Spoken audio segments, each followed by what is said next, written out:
Bienvenidos a Historiar. Este podcast fue creado y producido por la ASAI, Asociación Argentina de Investigadores de Historia. Un podcast sobre historia argentina, latinoamericana y mundial. Acompáñanos en este recorrido por el pasado para pensarnos en el presente.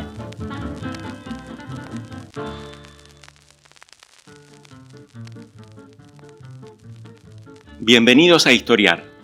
Mi nombre es Roy Ora y estoy a cargo de este episodio del podcast de la Asociación Argentina de Investigadores en Historia sobre 1983, la primera derrota electoral del peronismo. El 30 de octubre de ese año, 1983, los argentinos concurrieron a las urnas luego de una década sin elecciones. Atrás quedaba la trágica experiencia de la violencia y el terrorismo de Estado impuestos por la dictadura. Un poco más atrás, pero todavía fresca, la memoria de la breve y traumática experiencia del peronismo en el poder entre el 73 y el 76. Como consecuencia de la derrota militar en la Guerra de Malvinas, mayo-junio del 82, la dictadura perdió legitimidad, se resquebrajó y comenzó una retirada muy desordenada. Renació la vida política, el debate cívico, la sociedad se movilizó. Con el llamado electoral en el horizonte se fue perfilando un escenario donde pronto sobresalieron dos contendientes: Raúl Alfonsín, el candidato de la Unión Cívica Radical, Ítalo Argentino Luder, el candidato del Partido Justicialista. Terminó siendo una elección muy polarizada, en la que Luder y Alfonsín cosecharon el 92% de los sufragios. ¿Cuál fue la gran novedad de esa elección? En la noche del 30 de octubre, cuando se abrieron las urnas y se contaron los votos, se produjo lo que para muchos fue una verdadera sorpresa. El peronismo no solo había sido derrotado, sino que había sido derrotado de manera inapelable. Alfonsín obtuvo el 52% de los sufragios, Luder apenas el 40%, 12 puntos de diferencia entre el primero y el segundo. Este resultado desmintió una ley de hierro de la política argentina. La ley que indicaba que el peronismo era imbatible en las urnas, que constituía una expresión política mayoritaria y para muchos peronistas también la expresión natural del pueblo argentino. Nunca antes en una elección competitiva, y mucho menos en una elección presidencial, el peronismo había sido derrotado. Para interrogarnos sobre este hecho singular, este cambio en las preferencias de la ciudadanía, voy a conversar con Juan Manuel Romero. Juan Manuel es autor de un libro recientemente aparecido que se llama, como este podcast, 1983, la primera derrota del peronismo. De la mano de Juan Manuel vamos a explorar la elección de octubre del 83 desde el ángulo que ofrece el partido derrotado. ¿Cómo y por qué el peronismo perdió la elección del 83? ¿Y qué implicancias tuvo ese humillante traspié para el gran Partido Popular de la Argentina de la segunda mitad del siglo XX? Esos van a ser nuestros temas. Juan Manuel es profesor de Historia por la UBA y máster en Investigación Histórica por la Universidad de San Andrés. Enseña Historia en la Facultad de Filosofía y Letras de la Universidad de Buenos Aires. Gracias, Juan Manuel, por estar acá. Gracias, Roy, por la invitación. Un gusto hablar con vos. Bueno, Juan Manuel además es compañero del podcast, así que esto es una reunión en familia. Del otro lado del mostrador. Del otro lado del mostrador. Hoy te toca del otro lado. Bueno, ¿por qué perdió el peronismo? Quiero empezar, y el libro lo señala, despejando el mito de que la derrota tiene nombre y apellido. El cajón de Herminio Iglesias. ¿Sí? El episodio más recordado, quizás, del gran acto con el que el justicialismo cierra su campaña electoral. Sí, es una imagen que muchos tenemos presente.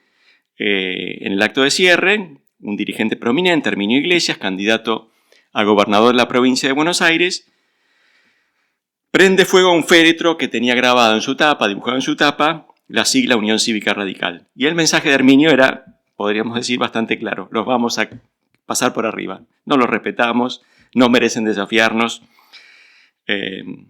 no están a nuestra altura. Sin embargo, ya sabemos que ese 28 de octubre, cuando el justicialismo cerró su campaña, el resultado electoral estaba consagrado. Así lo dicen las principales encuestas que auscultaban el humor ciudadano, ¿sí? Aun cuando muchos peronistas se negaban a creerlo y muchos radicales no terminaban de creerlo, desde un tiempo antes estaba claro que la Unión Cívica Radical iba a ganar esa elección. Para entender por qué, entonces hay que mirar más atrás de ese cierre de campaña, de esos últimos días de campaña. Entonces te invito, Juan Manuel, a que nos cuentes cómo ves digamos así, el escenario en el cual los principales contendientes y sobre todo el justicialismo llega a esa elección. Bien, retomo dos cosas que vos dijiste recién para empezar a conversarlo. Lo primero, lo de las encuestas. Como vos decís, había encuestas que señalaban, había encuestas diversas, ¿no? Que señalaban distintas cosas, posiblemente las más serias indicaban ya un posible triunfo radical. Alfonsín y el círculo de dirigentes de Alfonsín creo que estaban convencidos ya de que tenían chances de ganar la elección, de que iban a ganar, y así lo indica la actitud de Alfonsín en los últimos actos de campaña.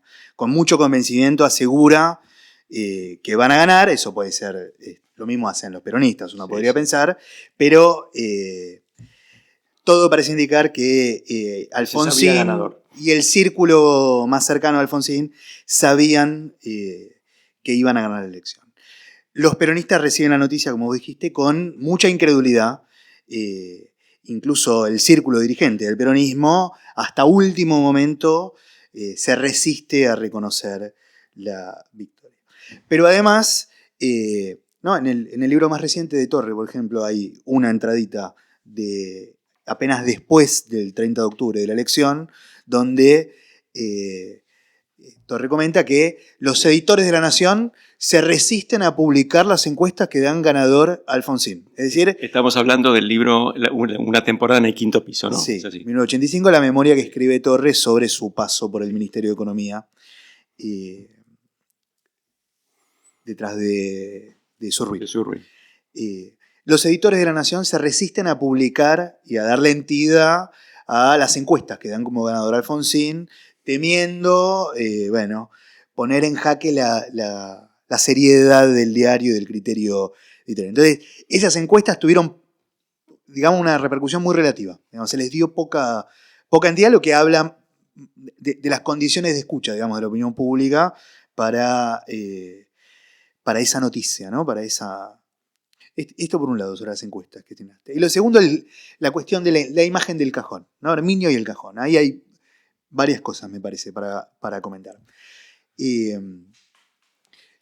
Yo creo que ya está muy probado que no es la explicación de la derrota, obviamente, el gesto del último acto pasa casi desapercibido, no tiene una presencia significativa en las tapas de los diarios y en las crónicas, aunque lo registran, no tiene una presencia muy importante en las crónicas de los actos finales, no es parte de la transmisión televisiva, los asistentes al acto le dan muy poca importancia.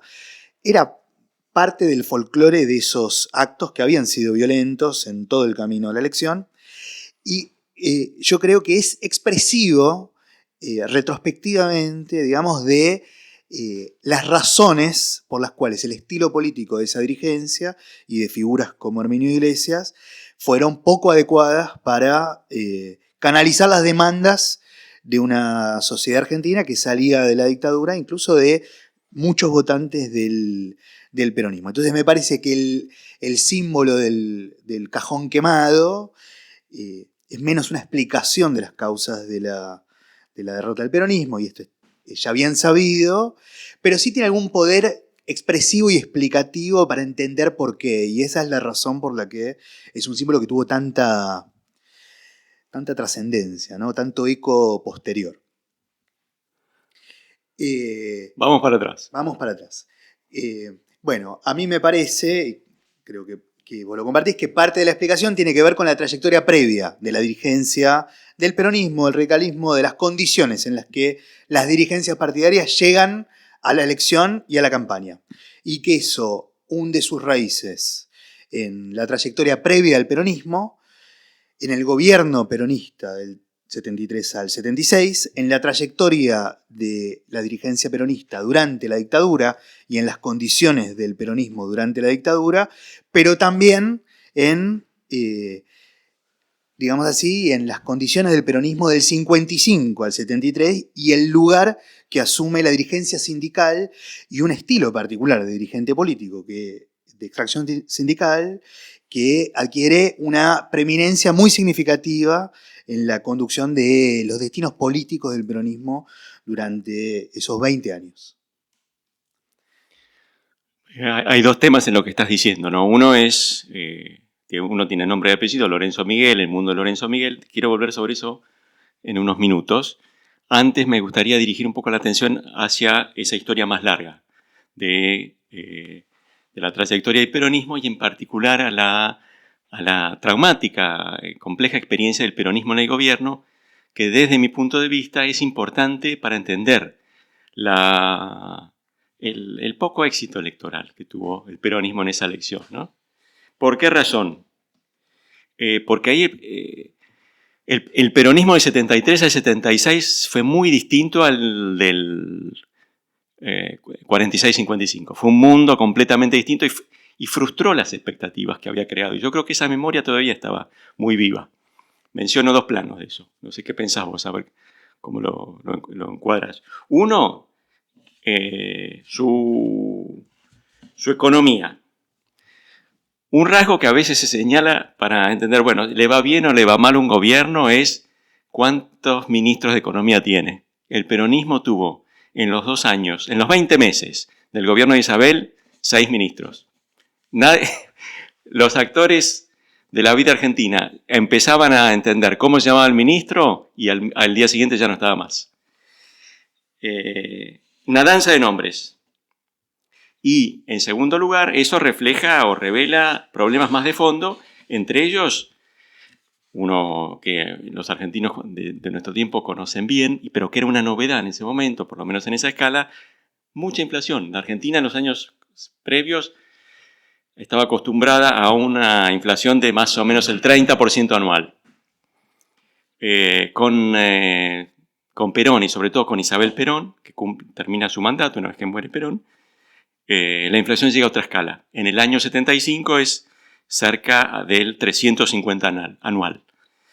Una inflación además en ascenso, ¿sí? Y en vísperas del golpe está por encima del 50% mensual. Es decir, un país al borde de la hiperinflación. Una economía completamente enloquecida que enloquece a los actores económicos. Y en segundo lugar, y eso yo creo que esa memoria estaba, ¿no? Y en segundo lugar, un gobierno que desde el punto de vista político comenzó con grandes expectativas, ¿no? El retorno del viejo caudillo, un León ahora más herbívoro, más dispuesto a tratar mejor la oposición y demás, pero que terminó consumido por la violencia. Es más, alimentando la violencia, que era como el principal instrumento para dirimir sus disputas, ¿no? Violencia que está en el centro del conflicto entre, yo diría, 3 actores que están ahí dando vueltas. Que los vamos a encontrar algunos de ellos en el 83. El peronismo sindical, la juventud, Montoneros, y la derecha que está en el gobierno, ¿no? La derecha del poderoso ministro de Bienestar Social, José López Rega, el hombre de las ciencias ocultas, el mayordomo de Perón, el que en alguna medida impone a Isabel como presidente y el organizador de la AAA. ¿Sí? Yo creo que ese conflicto fue muy importante para definir lo que era ese nuevo peronismo que llegaba al poder. ¿Por qué? Bueno, esa violencia apareció con mucha fuerza en Ezeiza, al regreso de Perón, el 20 de junio del 73, y de ahí se fue desplegando y nunca cesó. Cuando Perón es elegido presidente, septiembre del 73, 2 días después, su sindicalista predilecto, José Ignacio Rucci, es asesinado por Montoneros. Y ahí me parece Perón, dice, es un mensaje para Perón ese, ¿no? Dice, no voy a dejar de lado ningún recurso para disciplinar a quienes se me oponen, ¿no? Y le deja las manos libres a López Rega, a la AAA, y de ahí en adelante el ascenso de la violencia es bien significativo, ¿no? La AAA mata quizás 500, 600, 700 personas, muchos de ellos de izquierda. Y cuando hacia el final del gobierno, los últimos meses del gobierno, y vos lo señalás en tu libro, la violencia cobra cada vez más envergadura, la Argentina convive con 3 asesinatos políticos por día, ¿no? 100 muertos o 100 y pico de muertos en febrero. Entonces yo creo que eso es muy importante para entender las razones por las cuales el golpe de marzo del 76 fue recibido con mucho alivio por mucha gente, y creo que ese mensaje era un mensaje que en parte, solo relativamente en parte, opacado por la violencia aún más dramática de la dictadura, después hablamos un poco de eso si querés, contribuyó a construir la imagen del peronismo de esos años, ¿no? Que era descontrol económico, caos y violencia.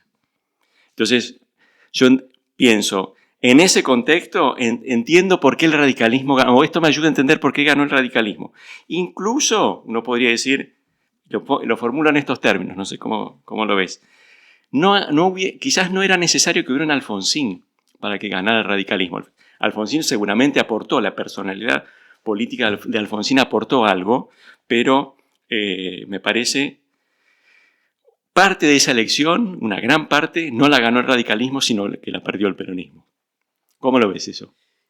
Mira, empiezo por el final, como dice el Indio Solari. Yo creo que hay algo ahí en el contraste entre el modo en el que el radicalismo resuelve el problema del liderazgo, no ya de las candidaturas, sino un problema más de fondo, que es el problema del liderazgo político, ¿no? El radicalismo llega a la elección del 83 con un liderazgo claro, que es el liderazgo de Alfonsín. Habían muerto las 2 referencias más importantes de la segunda mitad del siglo XX, que habían sido Ilia y Balbín, y Alfonsín, que había sido en algún sentido el heredero y luego el desafiante de Balbín, se consagra como un líder nuevo, apoyado por la juventud, y que conquista diferentes ramas del partido. El peronismo no llega resolviendo su problema de liderazgo, que estaba latente, digamos, después de la muerte de Perón, y con todo ese conflicto interno que vos señalaste y al que ahora voy yo también. Entonces, llega con una situación más incierta al problema de la definición de las candidaturas. Y a la hora de definir las candidaturas, los elencos que tiene, tanto tomando decisiones como yendo al frente como candidatos, son elencos que habían tenido algún protagonismo en la última experiencia peronista, que había sido la del gobierno del 73 al 76, o los gobiernos del 73 al 76, que habían sido muy frustrantes, como vos señalas. Por un lado, la figura de Isabel Perón, ¿no? Que tiene un lugar muy incierto y muy incómodo, incluso para el resto de la dirigencia, como presidenta del partido, pero sin un rol muy claro, un rol simbólico, sobre todo, pero haciendo algunos movimientos. Entonces, Isabel Perón, presa durante la dictadura, presidenta del partido, una figura con alguna capacidad de veto, haciendo algunos gestos políticos, pero sin ejercer un liderazgo claro. Lorenzo Miguel, que había sido el sostén del último tramo del gobierno peronista, es decir, un gobierno que tiene, ¿no?, una primera etapa, que es la etapa de Cámpora, con un predominio, digamos, de la izquierda peronista, para decirlo sencillo. Un segundo momento, que es el momento de Perón, un Perón muy anciano, limitado, incapaz de contener o de controlar el conflicto interno que vos señalás, y que tiene ahí 2 episodios que vos mencionaste, que son el de Seiza y el asesinato de Rucci. Perón se ve sobrepasado por el conflicto entre distintos grupos internos, que es un conflicto muy violento, digamos, con marcas de la violencia de la época. Y yo diría unos últimos 2 momentos, que es el momento López Rega, después de la muerte de Perón, el ascenso de la violencia de la AAA, un aumento muy significativo de la violencia contra los grupos de izquierda del peronismo y grupos de izquierda en general, con asesinatos políticos y atentados. Un gobierno muy tomado por esa dinámica. Y un último momento, ya luego del Rodrigazo, digamos, donde estalla la crisis económica, que es un momento del gobierno de Isabel, sostenido ya por Lorenzo Miguel y por los sindicatos, ¿no? Diría, tiene esas fases o esas etapas. Esa última etapa, la etapa de los sindicatos, de la UOM, de la CGT sosteniendo el gobierno, es la que reaparece más claramente, digamos, en el momento del 83. Y sin dudas, la memoria de las frustraciones y los fracasos frente a la sociedad en su conjunto, pero también frente al electorado peronista, frente a la juventud, una juventud que no había podido, digamos, hay jóvenes votando que no habían tenido ocasión de votar, jóvenes que son grandes, digamos, pero que votan por primera vez a los 20 y tantos años, que seguramente ven con poco encanto y con poca expectativa, digamos, esas figuras y el modo en el que esas figuras traen la reminiscencia de ese pasado violento, incluso cuando, digamos, muchos de ellos habían quedado muy relegados por una dictadura que también los reprimió y los atacó. Hay algo de paradoja en eso, ¿no? Porque el peronismo sufrió la dictadura.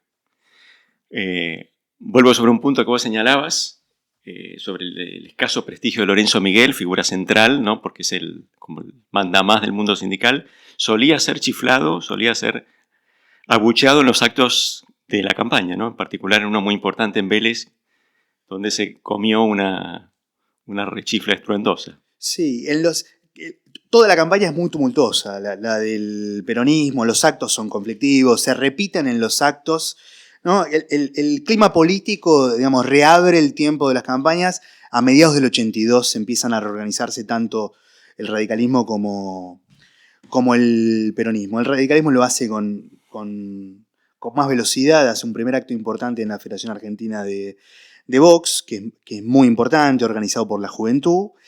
Y el peronismo tiene un primer acto en octubre en Atlanta, donde hay una columna del movimiento de Intransigencia y Renovación, creo que se llama, comandado por Vicente Sadi, un caudillo catamarqueño, pero que tiene entre sus filas a viejos integrantes de Montoneros.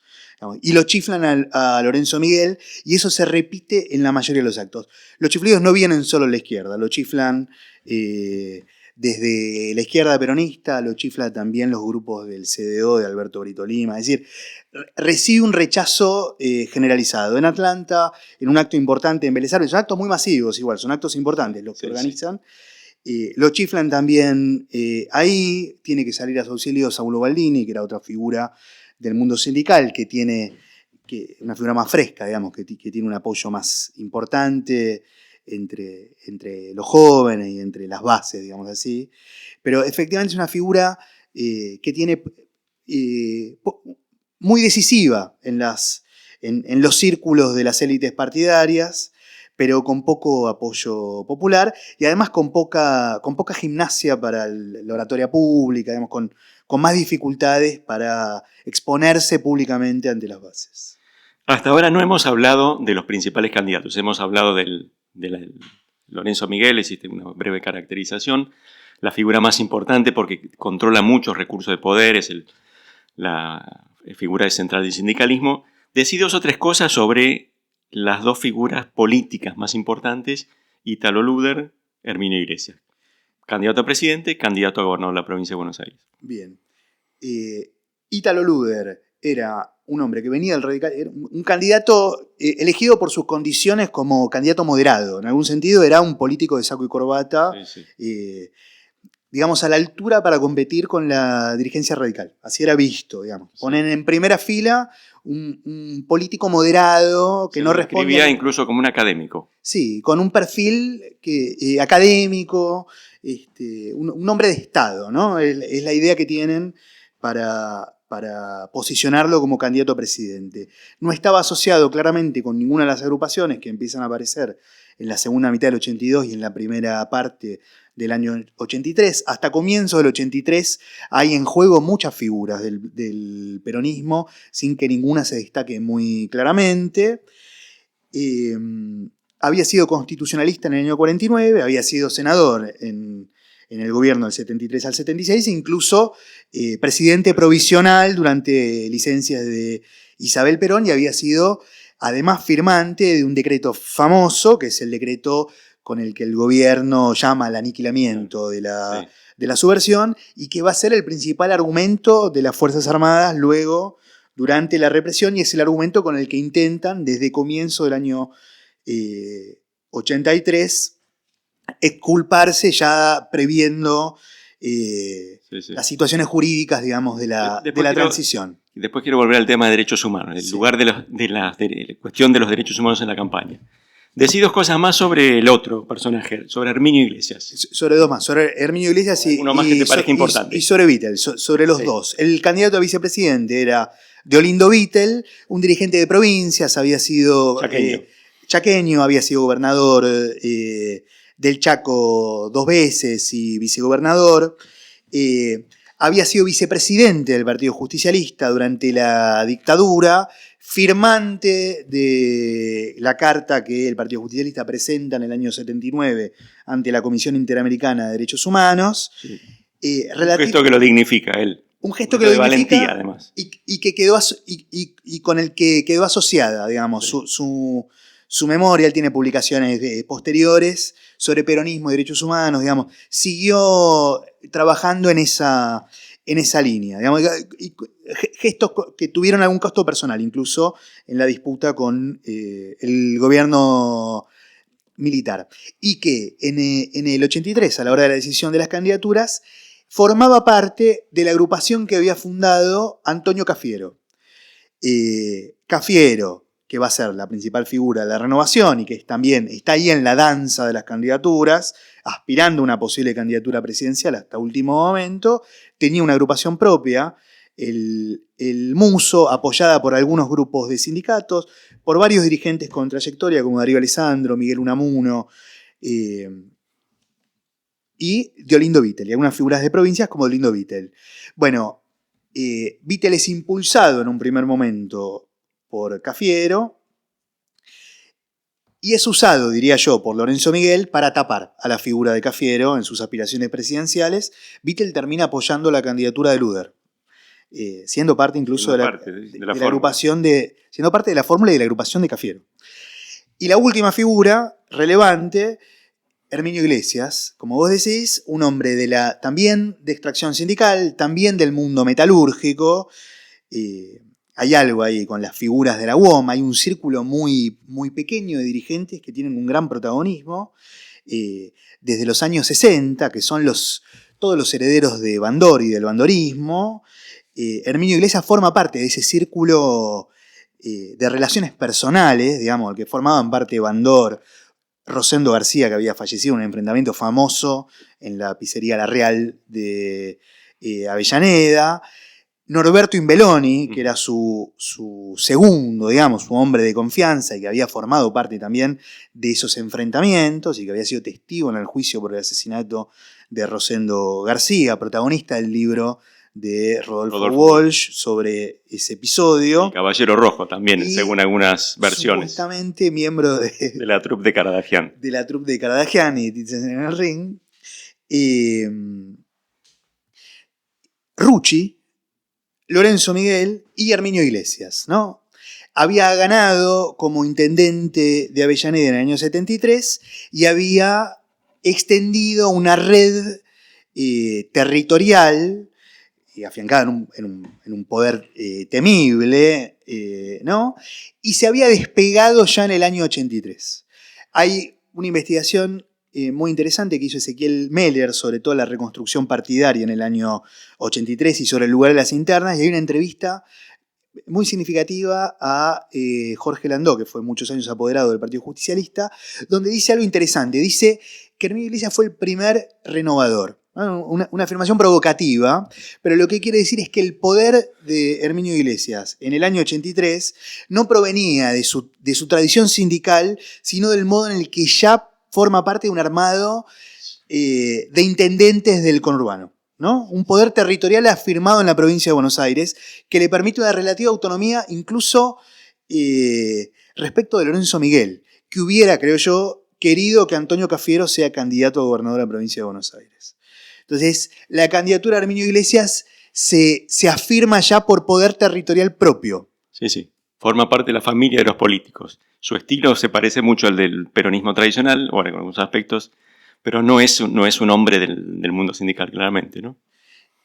No era un dirigente sindical, era un dirigente político ya a esa altura, aunque un hombre, digamos, que comparte el perfil plebeyo que tiene la dirigencia sindical argentina y buena parte de la dirigencia peronista. De hecho, bueno, es una figura sobre el que caen muchas de las acusaciones y de los ataques por parte de la campaña del radicalismo. Digamos. Es un hombre que muchos peronistas ven con más simpatía que a la candidatura de Luder, que creen que es un mejor representante, digamos, de esas tradiciones heréticas del peronismo, con el que todavía creen que pueden ganar una elección en un tiempo nuevo, como es el del año 83, y que el radicalismo usa también como foco de muchas acusaciones, como usa también a figuras como Lorenzo Miguel, pero poco antes de la elección de octubre, en septiembre, se publican en la prensa, por ejemplo, prontuarios de Lorenzo Miguel, que era una persona que tenía muchos pasos por la prisión por diversas razones y que obliga a Herminio Iglesias, Lorenzo Miguel, Herminio Iglesias a excusarse, a decir que, por ejemplo, las acusaciones por robo y por otras cosas habían tenido que ver con acciones de resistencia peronista.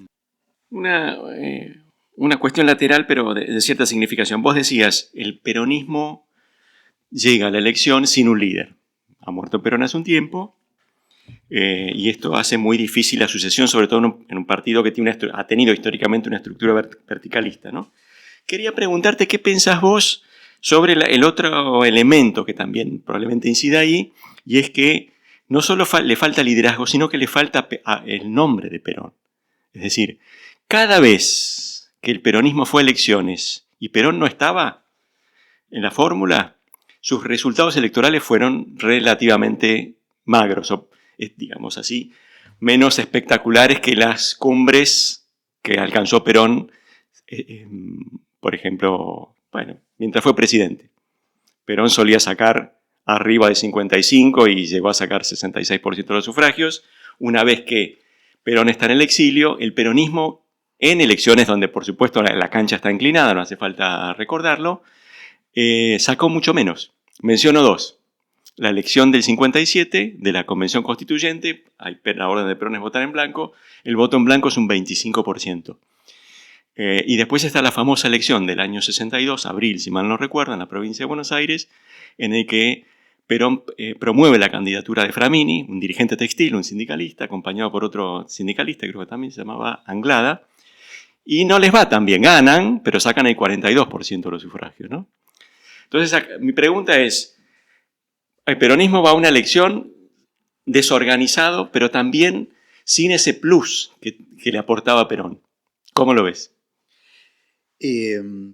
Lo veo emparentado, veo emparentado el problema del liderazgo al problema del arrastre del nombre en la elección. Diría, sobre las dos elecciones que vos mencionaste, ¿no? Ahí hay un ciclo largo, que es el de eso, las 2 décadas, digamos, del exilio de Perón, donde Perón, me parece a mí, va probando cuál es su capacidad de incidencia en la política argentina. Me parece que todo eso es incierto durante mucho tiempo, no es claro para la Argentina en su conjunto y tampoco para Perón, y que es recién en el último tramo, más cerca de su regreso, cuando Perón retoma más claramente la conducción política de su movimiento. Antes tiene desafíos internos incluso por parte de los neoperonismos, por parte de los sindicatos, por parte de Bandor, claro. muy clásicamente, y se ve forzado ahí a poner en juego algo de su capacidad de liderazgo. Pero me parece que todo ese periodo es bastante más complejo, matizado y más incierto. Ahí el liderazgo de Perón está en duda y en disputa incluso dentro del peronismo durante bastante tiempo. A mí me gusta pensarlo así también, porque de ese modo entendemos mejor algunas de las visiones que existían sobre el peronismo en los 50 y en los 60. Y para mucha gente que no era tonta, no es que el peronismo iba a desaparecer de la noche a la mañana, pero muchos pensaban El peronismo es un fenómeno residual. Quizás exageraban, quizás había demasiado optimismo en esos juicios, pero algo no sé si de razón, pero de atención le tenemos que prestar a esos juicios, ¿no?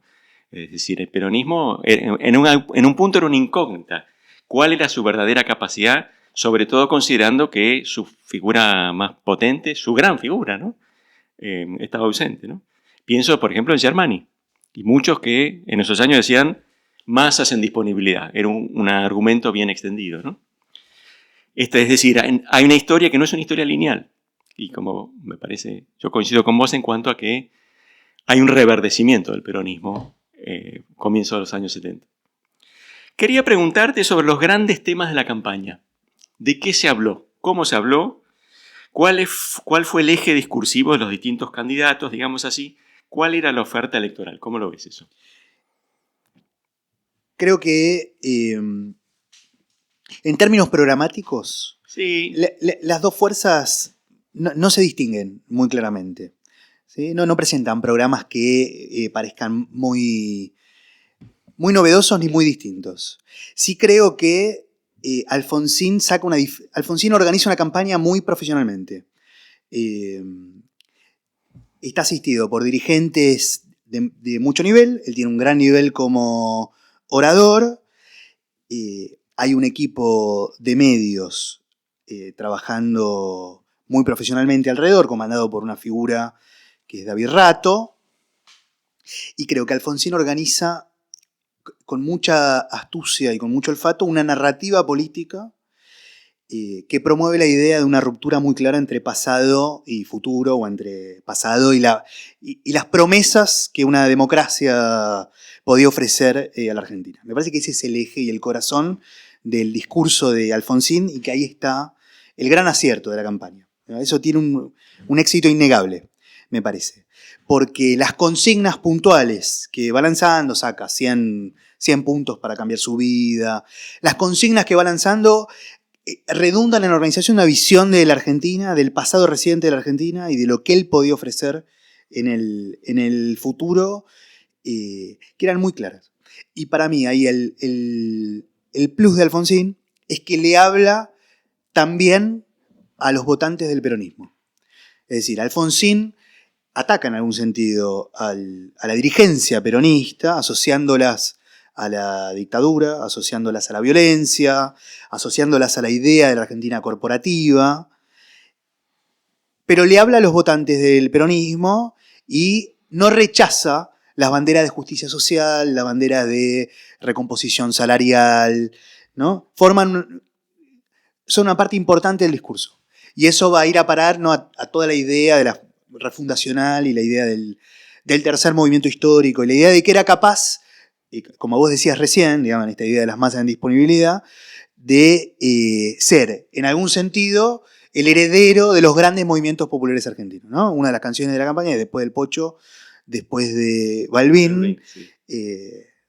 ¿No? El líder del pueblo es Raúl Alfonsín. El líder del pueblo es Raúl Alfonsín, ¿no?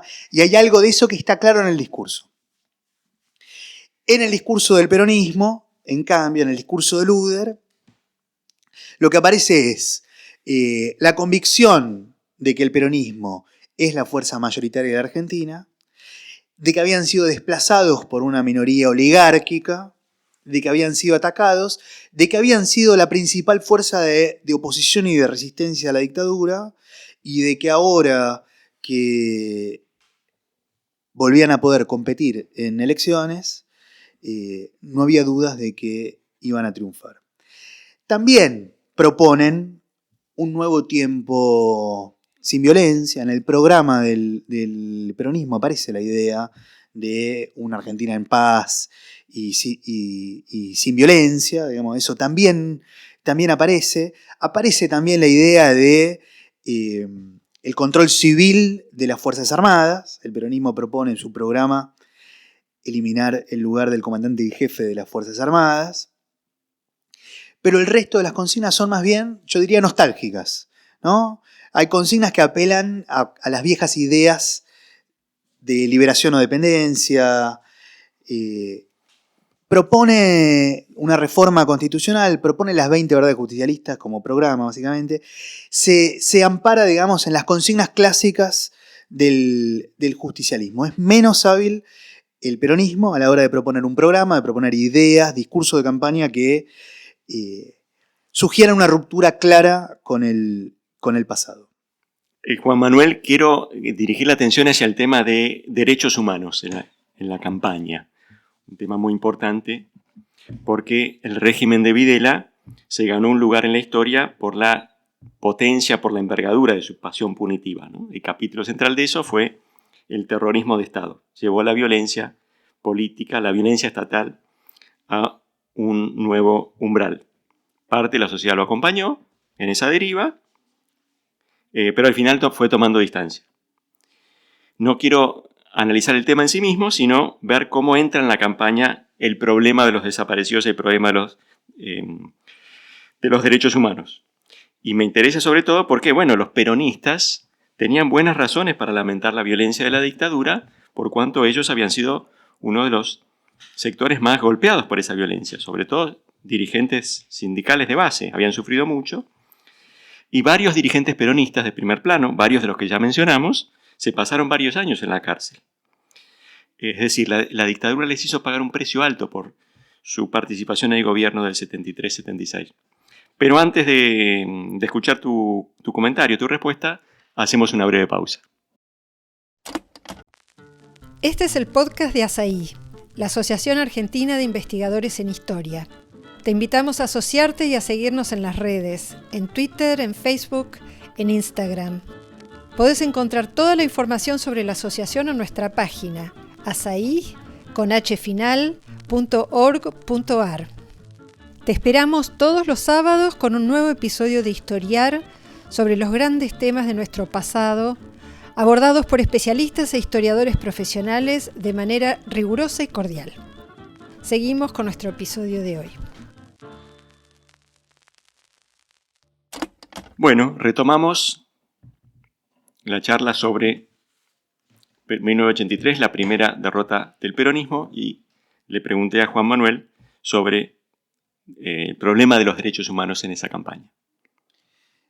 Bien, yo lo que creo es que la agenda de derechos humanos, la discusión de derechos humanos tenía un lugar más relevante en la discusión pública y en las preocupaciones de los votantes que en el discurso de las principales fuerzas políticas, con algún matiz entre el radicalismo y el peronismo, pero sin diferencias de envergadura.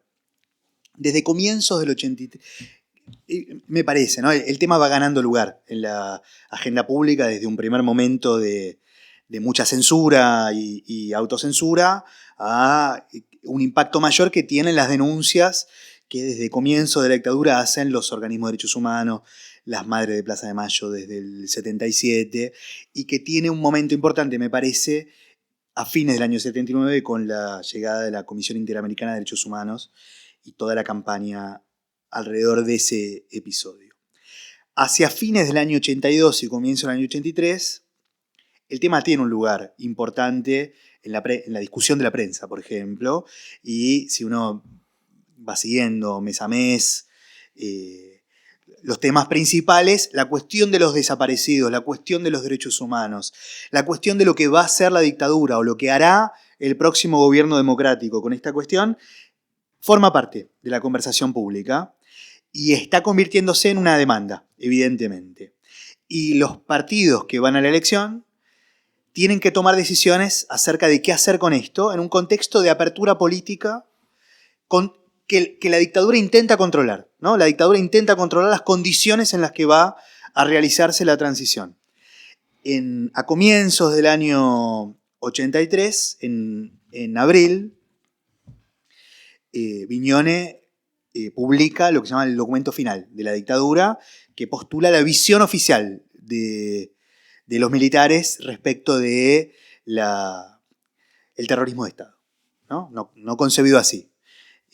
Concebido, como sabemos, como parte de una guerra. La guerra contra la subversión, en el lenguaje nativo de los militares. Guerra contra la subversión, guerra que tuvo una contraparte, y el documento final empieza a proponer lo que luego se va a formalizar, ya cerca de la elección, en septiembre, con la llamada Ley de Pacificación Nacional, conocida como Ley de Autoamnistía o de Amnistía, ¿sí? Que es la formulación de una ley en la que la dictadura intenta condicionar el modo en el que va a ser juzgado los crímenes de lesa humanidad o los crímenes por la represión ilegal.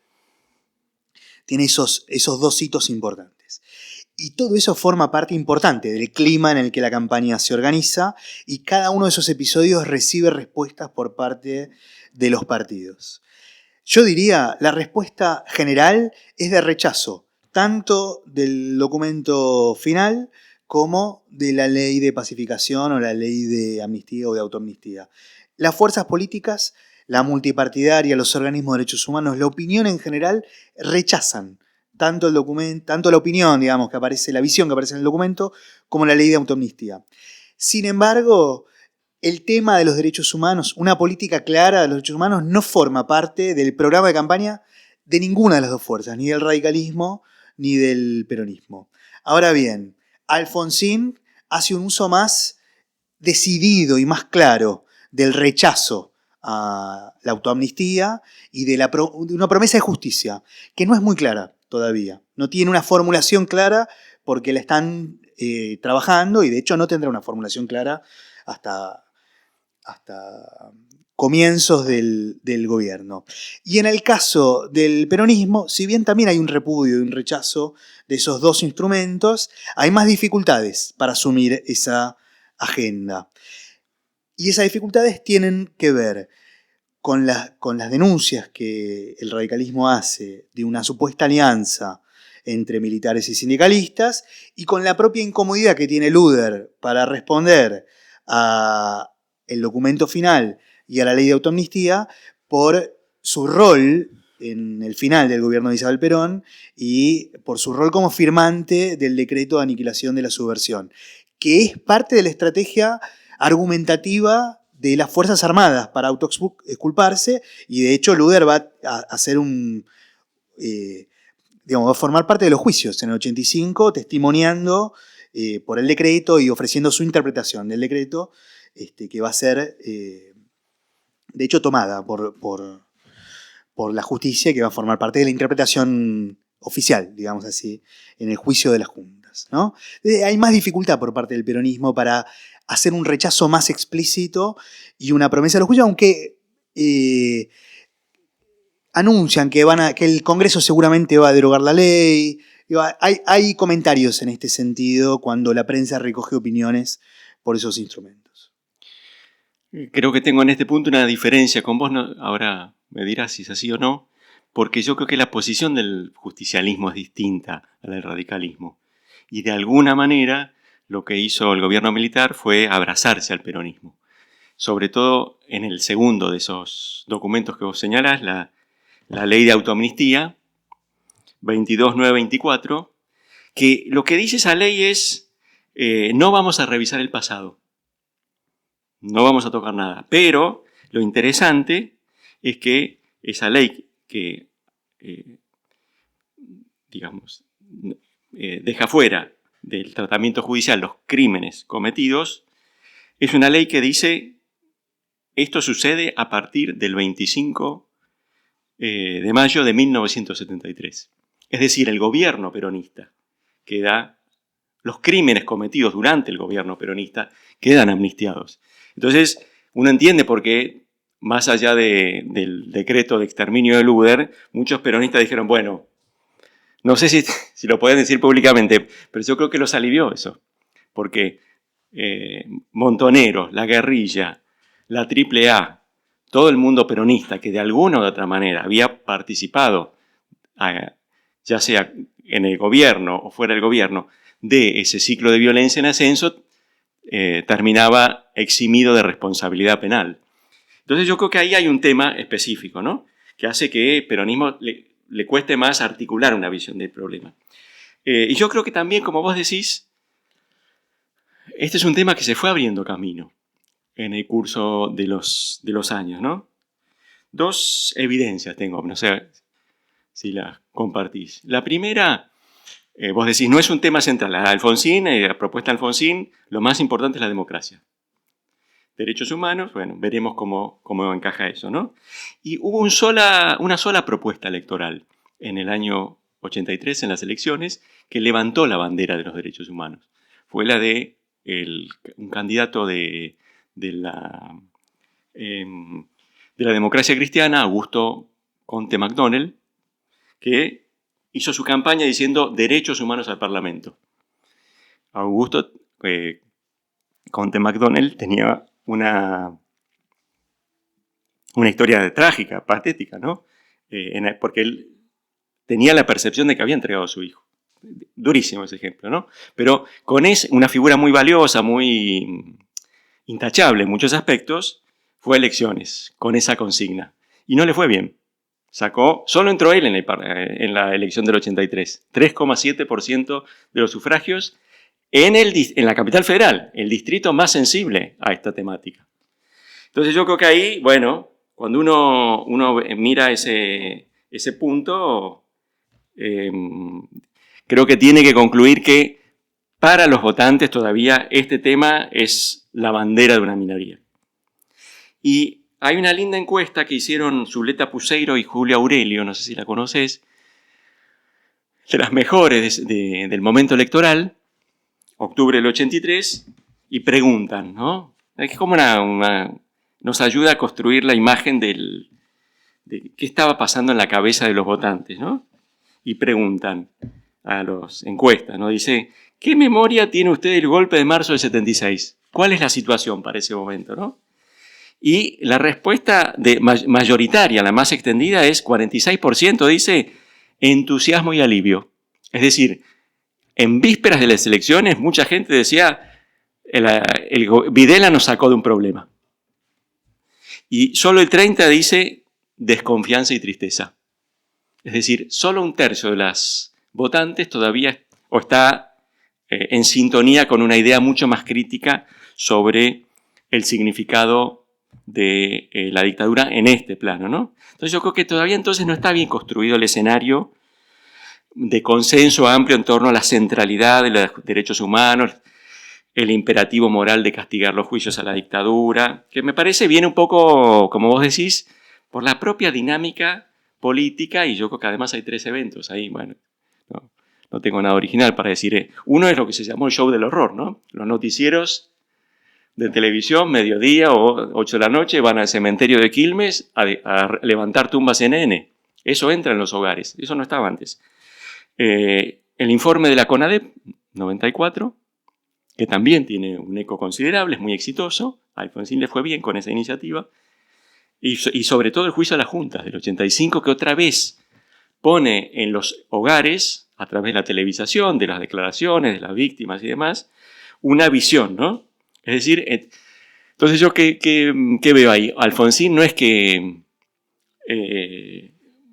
funcione en el marco de una presión preexistente para poner este tema en el centro, sino que más bien ayudó a crear el clima, a veces de manera deliberada, otras veces por razones que tienen que ver con la propia dinámica que desató, ¿no? Juicio a las juntas, a crear un clima donde esta temática se convirtió en un tema de verdadera relevancia pública, ¿no? Y eso, por supuesto, le iba a crear problemas más tarde, ¿no?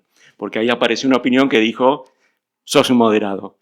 La historia de cómo ponemos coto a lo que ahora es la pasión punitiva de la sociedad sobre los militares, ¿no? Agrego al cuadro que armás y al comentario anterior solo dos datos o dos anécdotas, que es que las Madres de Plaza de Mayo participan de muchos de los actos. Es decir, hay una relación ahí de acercamiento o de ir midiendo la temperatura del tema, digamos, por parte de las fuerzas y en relación con las Madres de Plaza de Mayo. Y tanto el radicalismo como el peronismo tienen momentos de acercamiento y momentos de más conflicto. Las Madres de Plaza de Mayo forman parte del primer acto importante de Alfonsín, ya lo mencioné, en junio del 82, están en primera fila en la Federación Argentina de Box. Sí. Y tanto Víctor Martínez, que era el candidato a vicepresidente, como Alfonsín, hacen comentarios dedicados a ese público. Sí. También participan del Acto de Atlanta de octubre del 82 que organiza el peronismo. La primera celebración del 17 de octubre que se hace desde el comienzo de la dictadura, se hace un 18 de octubre porque el 17 era el Día de la Madre. Sí. Forman parte. Es un acto en el que hay enfrentamientos, las Madres de Plaza de Mayo tienen que irse. En marzo del 83, Madre de Plaza de Mayo presenta un documento crítico a la multipartidaria, criticando el silencio de los partidos, ¿sí? Rechazando la posición de los principales partidos respecto a la cuestión de los desaparecidos, ¿no? En el clima en el que se está discutiendo el documento final y ya se está discutiendo la ley de autoamnistía. Ya se habla del tema y de que la dictadura va a publicar una ley de autoamnistía. Tienen reuniones con los sindicalistas. Eve de Bonafini se enfrenta con algunos de los dirigentes, incluso de la Comisión de los 25, que era el grupo más combativo. Perdón. De Digón y sí, Roberto García. Sí. Hay alguna reunión tensa entre dirigentes sindicales que habían sido los más opositores a la dictadura. Les dice, ustedes no han reclamado con suficiente energía por los trabajadores desaparecidos.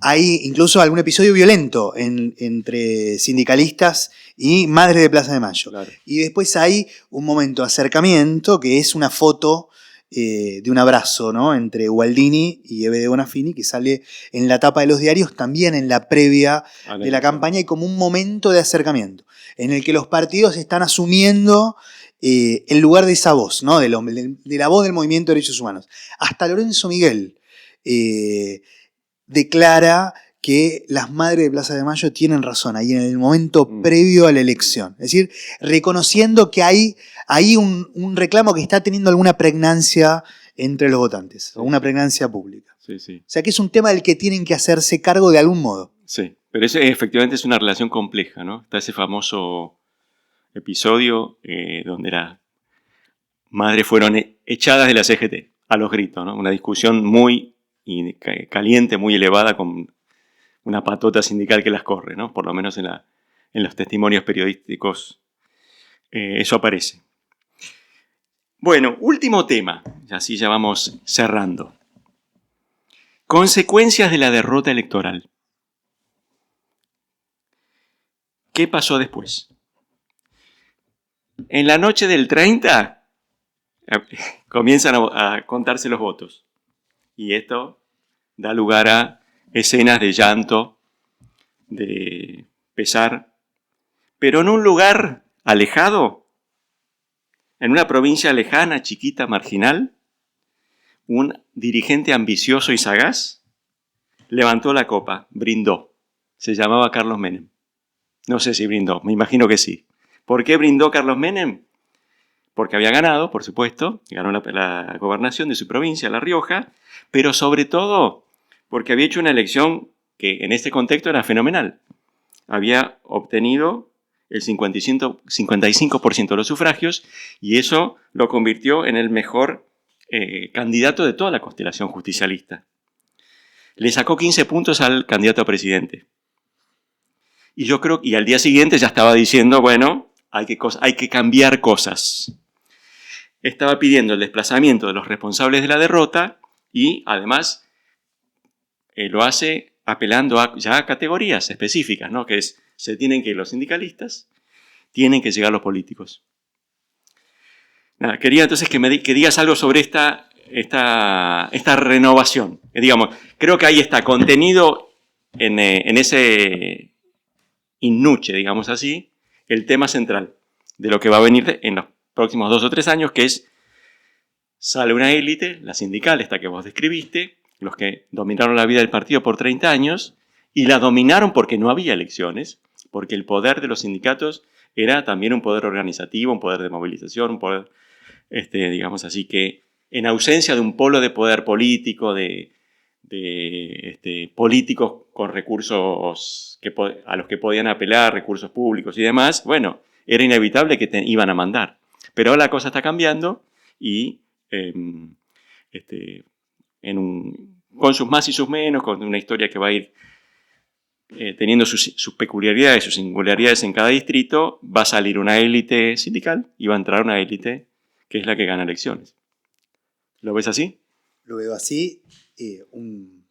Ahí en el acto de Vélez Sarsfield, que ya mencionamos, hay una columna con pancartas con el nombre de Carlos Menem. Las bases piden un lugar en la fórmula, ¿no? Ya estaba con ambición aspirando a asumir lugares de más importancia como otras figuras del interior.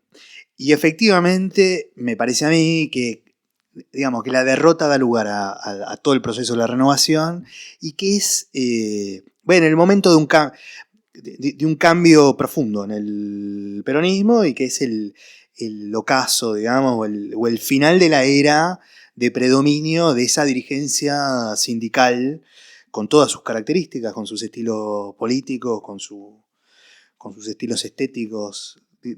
Hay un eclipse de esos 30 años de dominio del sindicalismo hacia adentro del peronismo. Y la renovación expresa eso, ¿no? Una disputa entre cuadros políticos profesionales provenientes de capas medias y esa dirigencia sindical.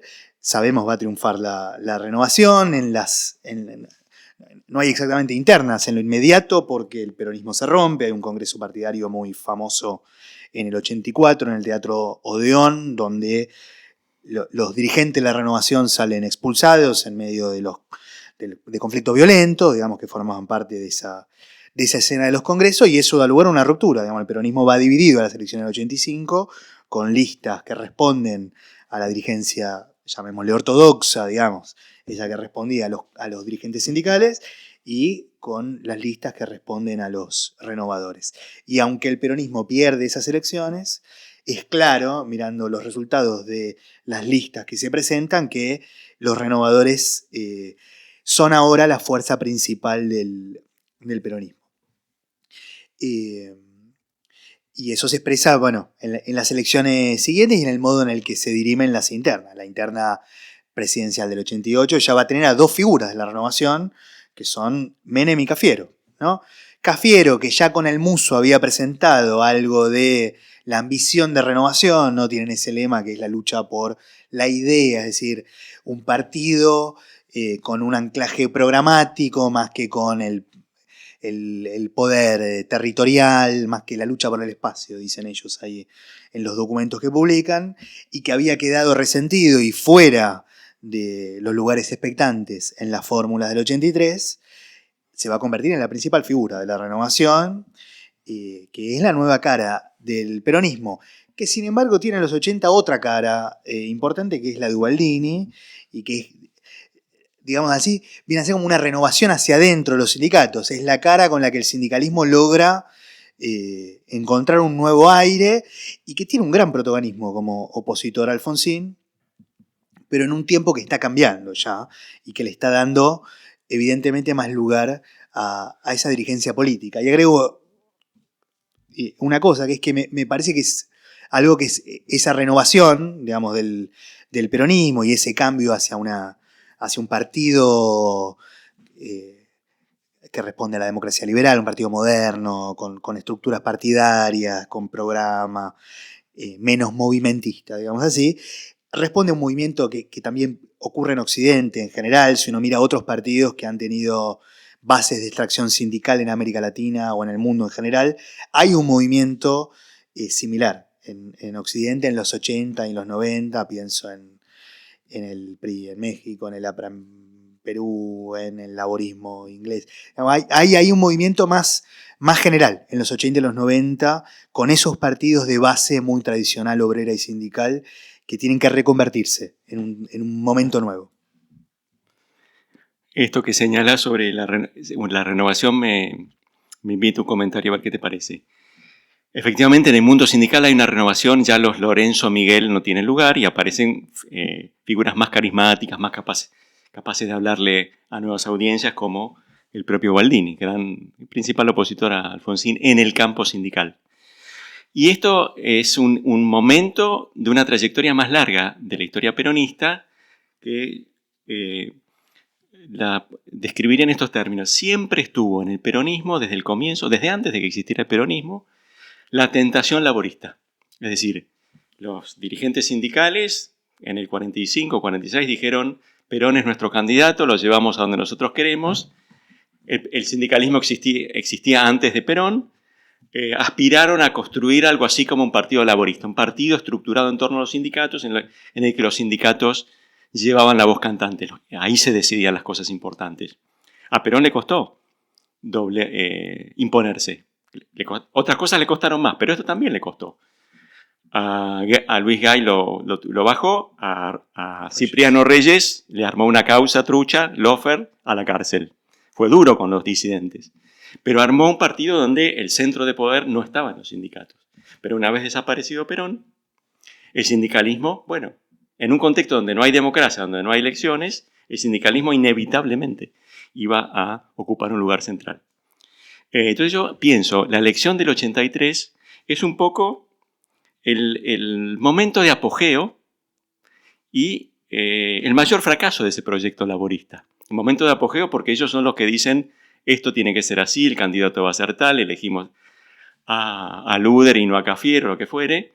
Y bueno, y en un punto el momento de fracaso, porque ese proyecto ya era anacrónico. Solo existía, sobrevivió hasta los 80 porque la Argentina estuvo políticamente congelada.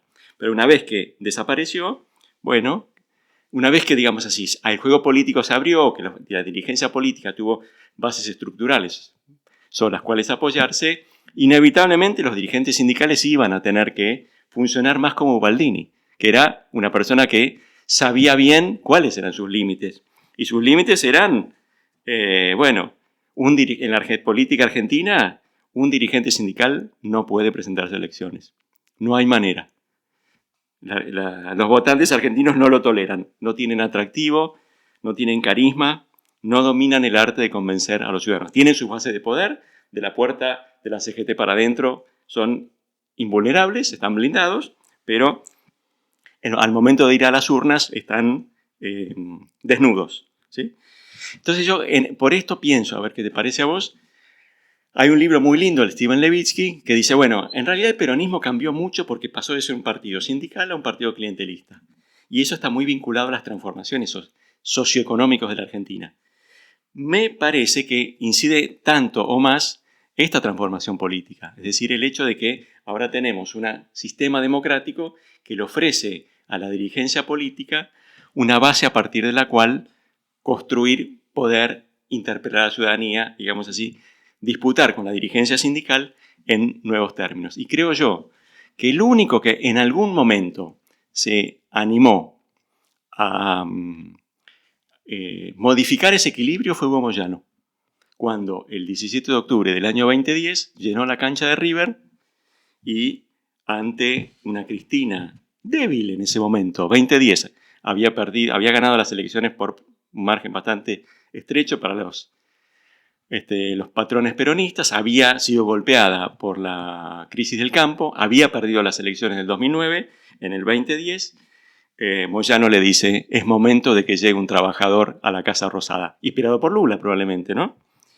Bueno, al año siguiente, 2011, Cristina hizo una elección fenomenal, sacó el 54%, y aquellos que, como Moyano, aspiraban a que se podía recrear alguna forma de proyecto laborista, se tuvieron que llamar a silencio. Y de ahí en adelante, y creo que mientras haya democracia, ese va a ser un poco el escenario. ¿Cómo lo ves?